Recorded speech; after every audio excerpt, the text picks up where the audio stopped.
Okay, what's up, guys? So, What Culture Wrestling has uploaded a video called 10 Things WWE Wants You to Forget About Bobby Lashley. Man, I honestly, seeing Bobby Lashley come back, that was probably one wrestler I've always wanted to see back in WWE. I felt like when I had started watching WWE, it was like at the time when Bobby Lashley just pretty much disappeared from WWE and stuff. Like, I didn't really see that much of him and stuff. Like, when I started watching wrestling, it was when it was just like Monday Night Raw, of course. Then Tuesday was ECW, and then Friday was Friday Night SmackDown. So yeah, that's when I think it was like right after WrestleMania 23, I think. And then that's when I started getting into wrestling and stuff. So it was Bobby Lashley. I think it was just like maybe not too long after that he was gone, and I did not really get a chance to see him wrestle. But seeing him now, like, I mean, I did see like some moments of his on YouTube and things, but it was like, bruh, I'm kind of glad. I'm kind of glad I did see this and things. You know, it's man. Bobby Lashley versus Brock Lesnar, though, like that would be a good match. I would watch it. I would definitely watch it. They should put that in like consideration. WWE. I mean, both of them did start off in Well, I don't really know like that much background story on both wrestlers, but for certain, I think Brock Lesnar started off WWE. Bobby Lashley, I don't really know what he was doing before then, but I think he was in WWE, left, went and did some MMA stuff, came back, and now look, just some of the biggest names in WWE. And I just feel like they need to definitely work on Bobby Lashley. Like, okay, he's here.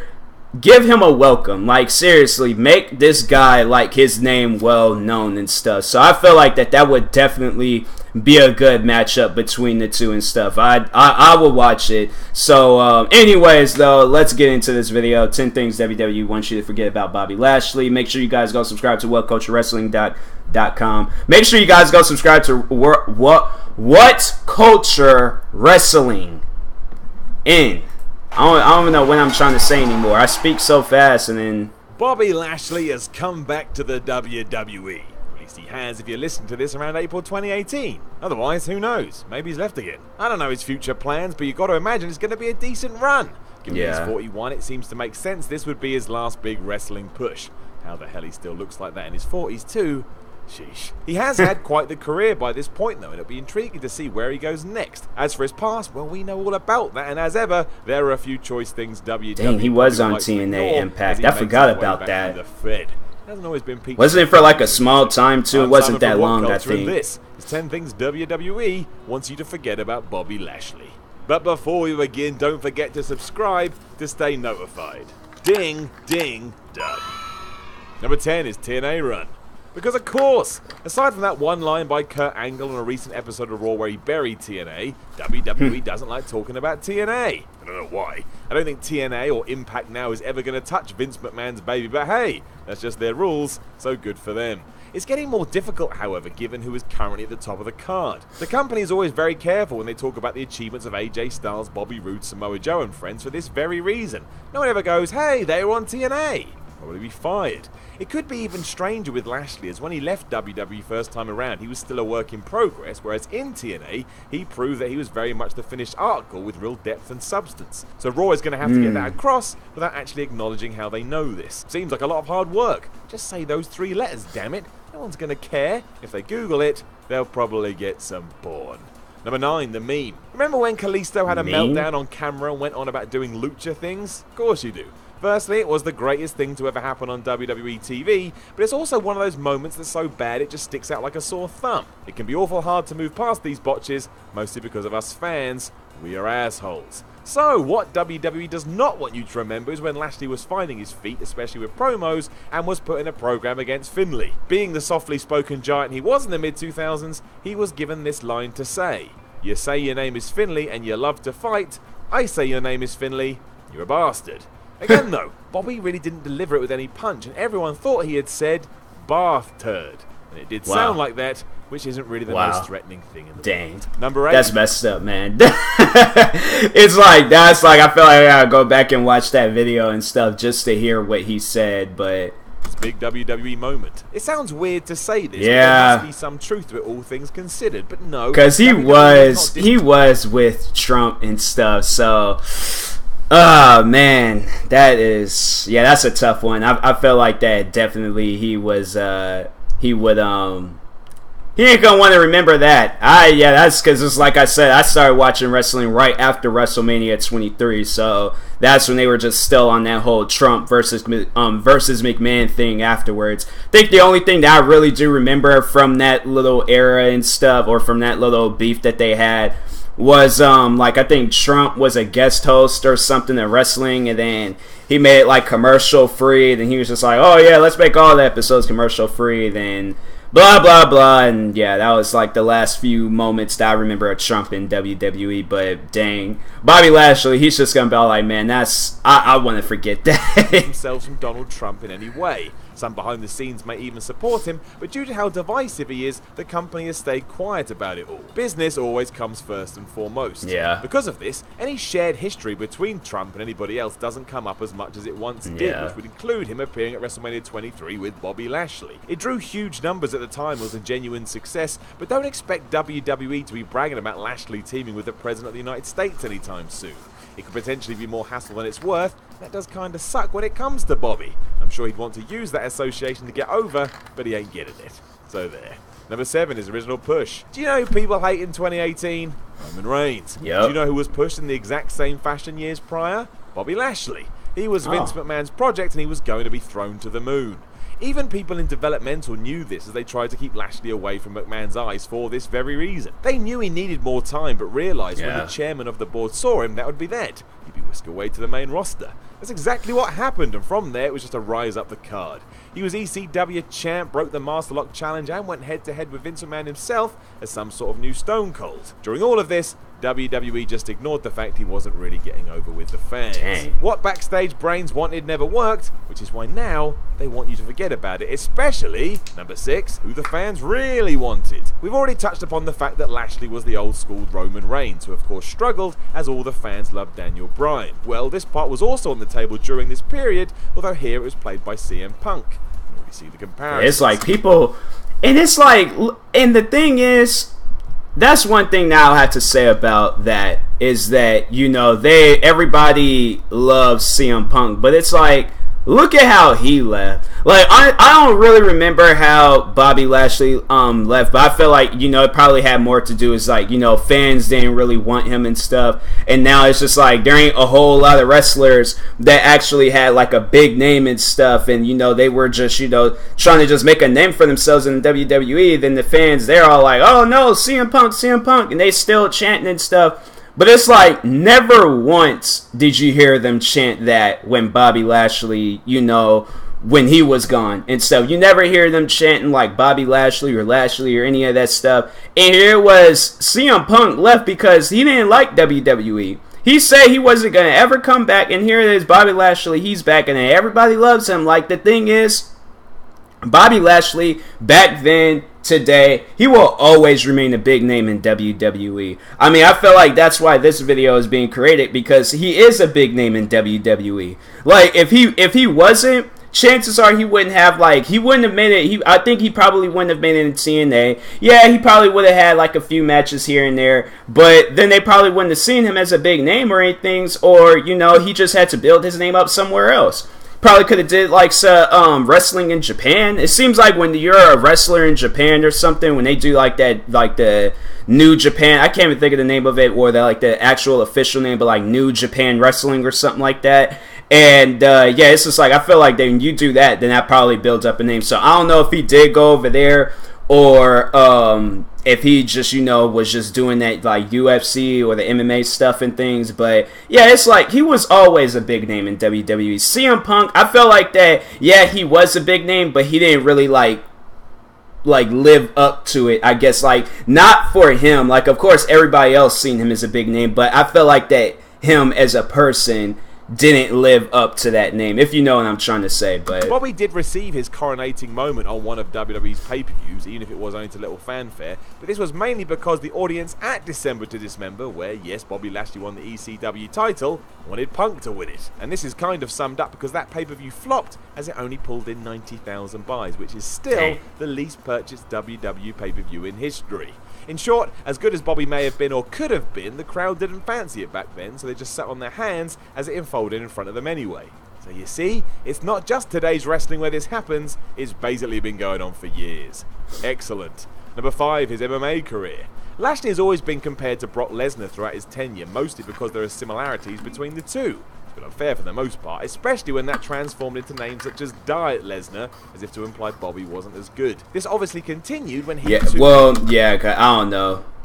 It's like, now thinking about it, he didn't really have like as big as a career. But it's just like, I don't know, I guess maybe because I was a fan of him, so it's just like I did pay attention to him, but did everybody else. So it's just like now thinking as if like I wasn't a fan of him, you know, yeah, I probably wouldn't have known that Bobby Lashley would have done some MMA stuff, but... To MMA. The man still did well, fighting his way through the Sunday League MMA circuit and making it to Bellator. But as that's not as impressive as becoming UFC champ, it just gets swept under the rug. WWE's signature of Ronda Rousey also pushes that down further, especially because there's now a relationship between the two. The UFC allows WWE to use footage of both Lesnar and Rousey, and in return, WWE will once more lend out its prize asset as part of the Beast's unique deal. So it seems unlikely Dana White's main competition is going to get a shout out, meaning Lashley's history has to get buried with it. Number 4, his strange introduction. Bobby Lashley's arrival into the WWE is weird. Coming in as a jacked up super athlete, he went toe to toe with Simon Dean, and if you've forgotten, that's Nova's WWE character who was a fitness instructor. Because of this, Dean promised that he would eat 20 double cheeseburgers if he lost at No Mercy 2005, which of course he did. Apparently a man who spends more time in the gym than at home saw this as a punishment, when really, most people would just see it as an eating challenge. Completely divorced from reality, this booking decision resulted in stupid comedy and wasn't exactly the introduction of a hero. It was, however, a man force-feeding someone else junk food. Cool. Number 3, Mr. McMahon's worst pay-per-view match. Mr. McMahon's in-ring hit ratio is absurd. His bout with Steve Austin at the St. Valentine's Day Massacre pay-per-view in 1999 was something of a mission statement. By taking a horrific bump from the wall of the steel cage to the announce desk, McMahon announced to the world that he would compensate for his age and experience by being nuts. And his greatest hits followed a similar template. His work at WrestleMania 17 was so camp in its brilliance that Linda McMahon was as over as anybody else in the stadium. Then there was Stephanie McMahon and Shawn Michaels, and every time Vince made them somewhat entertaining. Against Bobby Lashley, though, a typically well laid out match did not provide fans with the nonsense they needed. For example, there was no evil rising from the ring apron or some revenge-fueled kick to the balls. The mid-2000 Lashley was just thrust into a position beyond his experience, wasn't even given the usual smoke and mirrors to make it work. The 2018 version is a very good performer on his own merits, and it's important that WWE showcases this. It's come a long way. Number 2 is old finish. Do you remember Lashley's old WWE finish? It was a spear. This is now dead. Long live Roman Reigns. It's so protected no one else on the roster can even think about it, aside from Rhino every now and then, but he never wins. Doesn't make a difference anyway. This is actually a plus because for a while there, everyone was doing them to the point of lunacy. I remember Christian busted one out once, and if that was in tribute to Edge, it's ludicrous. It's probably smart to It's just probably like such an easy and famous move to use, like, yeah, you do that, then you win, and of course, it's just like, that's gonna probably be your thing, but for the most part, yeah, it's just... I remember, I don't know, I just remember when I talked about the spear in the previous video, and I was just like, oh yeah, Edge. Because the thing is that I didn't really see Goldberg, and when he was doing his spears and stuff, the first time I actually seen Goldberg wrestle was now. I never seen him wrestle like before, because I got into wrestling in like 2007. So yeah, it was like I was in an Edge era and stuff, so that's who I knew. But I remember everybody just got like upset and I guess not choked up, but just highly offended that I said that, yeah, Edge was like the main star when it came to the spear. I don't know, I just really liked his spear. That man was spearing people off of ladders. He was just doing the most, and I was just all like, wow, like Edge to me, he's, a very good wrestler and stuff. If it was, I guess, who would I rather go see live? I don't know, Edge. He's one of my faves, so I'm gonna have to go with Edge. So that I guess that's why I like the spear so much from him. Goldberg, on the other hand, it was just a spear, then he was over with and done. And so, but with Edge, on the other hand, it was just like, I don't know, his matches was more like entertaining and like sitting on the edge and stuff. So no pun intended. I didn't even mean to say that, but and tie Lashley and Reigns in together either. It's the last thing we the fans need, and you know for sure that WWE doesn't need that either. They would like Bobby to be cheered. Well, they'd like that for Roman as well, but let's take it one step at a time. Number 1, his original exit. Michael Hayes was allegedly responsible for Bobby Lashley's original WWE exit. He wasn't exactly a swell guy on occasion, and this, along with WWE's frivolous, insulting treatment of his then-girlfriend Crystal, was enough for Bobby to walk away. This was big because it was right as he was being pushed to the top. His departing words certainly carried weight when he said, "Evil has prevailed." Certain industry veterans may spin this as rumour and innuendo, but it's telling that he was not subjected to the freeze-out treatment like other performers, such as Neville is today. Moreover, Lashley was free to pursue a TNA run, ignoring the usual non-compete clause, on the understanding that he would not make reference to any damaging details. So, it was all messy and very uncool, which makes his comeback more surprising. Let's just hope certain people have learned from their mistakes. I didn't know thanks that. for watching the video. Don't forget to subscribe below, and if you're looking for more content like this, then try a few things that are floating about around my ears. Might be fun. I can't promise it though, but it might be. But yeah, I didn't realize that. So he left because so that Michael Hayes insulted his girlfriend or something like that. I didn't know that. Now I feel like I gotta look more into it to see what it was all about and things. But yeah, Bobby Lashley to me definitely a big name in WWE. This video was pretty good. Stuff that I didn't know and things that I'm glad I know now. So it's just like I feel like that, I'm not gonna look at Bobby Lashley any different. I'm still gonna see him as like one of the best names in WWE till today. But yeah, for the most part, I feel like that WWE, then now that they have him like in their business and things, they need to do the most with him. Like, his name was kind of already built up before, but now they need to build it up like 10 times, 100 times more. Like, they need to have him blown up, okay? So, like, not like Daniel Bryan, but at least, like, people are going to, remember him and not like forget him this time. I feel like that the only reason why if people do remember him is because they've been a fan of wrestling for a while and they did see Bobby Lashley when he did come into the business and things. Me, it was like I seen him but like the last few seconds and stuff. So other than that being said, yeah, I will talk to you guys later. Make sure you guys go subscribe to What Culture Wrestling for more videos like this. They got 1.4 million subscribers. They could get to 1.5 million. They don't even show how many they have like all together, but yeah, they got 1.4 million. They could get a little bit higher than that. But other than that being said, like, subscribe to me too, and I will talk to you guys later. Thank you for watching, and peace.